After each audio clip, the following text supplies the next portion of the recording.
Alright everyone, welcome back. Thanks for being here today, and before we dive in, I want to give a huge thank you to each and every one of you who has subscribed, supported, or even just taken the time to watch these videos. You are the reason this channel keeps growing, and I appreciate you more than you know. Now, let's talk about something massive that just happened. We are witnessing what is already being described as in transatlantic relations. President Donald Trump and UK Prime Minister Keir Starmer have just signed a brand new agreement. Its official name? Sounds flashy, right? Starmer has gone so far as to call it his government is framing this as the single most substantial bilateral investment package in British history. The headlines are screaming about record-shattering numbers. But you know me.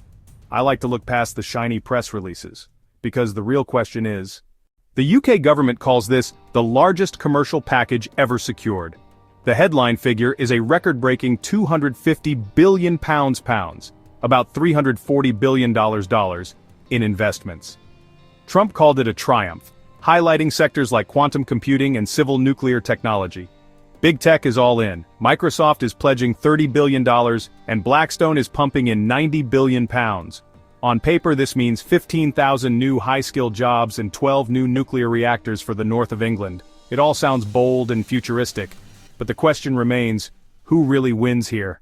Let's be blunt. The UK is desperate. Its economy is in shambles. Inflation, stagnant wages, declining industry, and mounting debt have all left Britain searching for answers. Starmer's government is betting big, betting on American capital, American corporations, and American tech to help turn the tide. But there's a catch. When you bring in a foreign power to rebuild your nuclear fleet, build your supercomputers, and control your AI infrastructure, you're not just buying innovation, you're giving away sovereignty. Trump has made it clear. This deal isn't just about collaboration.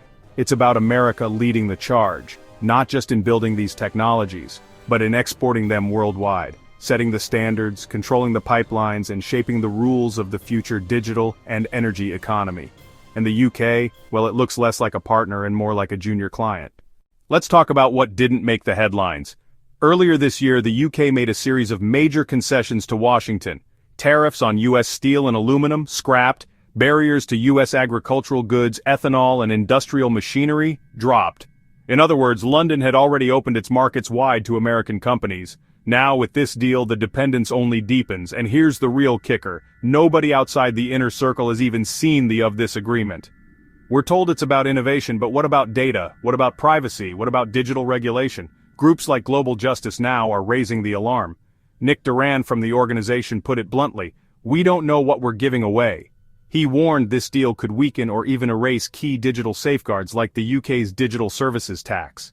It could pave the way for monopolies so big that even governments won't be able to challenge them. And then there's the money trail. According to reporting from Trump's ambassador to London, Warren Stevens, happens to be a major investor. His portfolio? It includes hundreds of millions in shares of Microsoft, Google, and Nvidia, the very companies set to profit directly from this deal. Oh, and let's not forget, he also made a 7-figure donation to Trump's inauguration fund. When leaders stand in front of cameras celebrating progress, you have to ask, progress for who? It's not just economists and activists who are worried. Prominent artists, Elton John, Paul McCartney, and others, have publicly condemned the agreement's failure to protect copyrighted works. Their concern? AI companies have already ingested millions of creative works without permission or compensation. And this deal, they argue, only empowers those same corporations further. They put it simply, the first duty of government is to protect its citizens, not promote foreign corporate interests. And they're right. If British creativity, data, and even sovereignty are being handed over to Silicon Valley giants, then what is the UK actually getting in return? And here's another overlooked issue: energy. Yes, the deal talks about nuclear reactors, but what about the AI data centers? Running those requires colossal amounts of power. Environmental groups warn that without significant green infrastructure, the UK will only deepen its dependence on fossil fuels. And let's be real, US oil giants, with their armies of lobbyists, stand ready to benefit. While Trump and Starmer celebrate innovation, critics are asking, innovation for who, and progress for what? During the signing ceremony, there was a moment that really captured the mood. Trump turned to Jensen Huang, the CEO of Nvidia, and said with a laugh, "You're taking over the world, Jensen. I hope you're right." He laughed. The room laughed. But did anyone really think it was a joke? Because in many ways that's exactly what's happening. Corporations like Nvidia and Microsoft are taking over the world, at least the technological one. And governments, instead of regulating them, are handing them even more power. Let's pull all of this together. Yes, the numbers are staggering. Yes, the jobs sound promising. And yes, this is a deal that will reshape Britain's economic future. But make no mistake, this isn't just about technology. This is about power. This is about profit. And this is about who controls the infrastructure of the future. The United States walks away with control over UK energy projects, dominance in AI and supercomputing standards, a massive foothold in European markets. Meanwhile, the UK is left hoping that some of the promised jobs and investments will trickle down to ordinary citizens. Ordinary citizens. But until the public sees the full deal, until Parliament gets real oversight, this looks less like a triumph of diplomacy and more like a warning sign. So I'll leave you with these questions. Is this a bold step into the future? Or is it another example of governments selling out their people to multinational corporations? Is this really about prosperity? Or is it about giving away sovereignty, data, and power in exchange for short-term political wins? I want to hear your thoughts.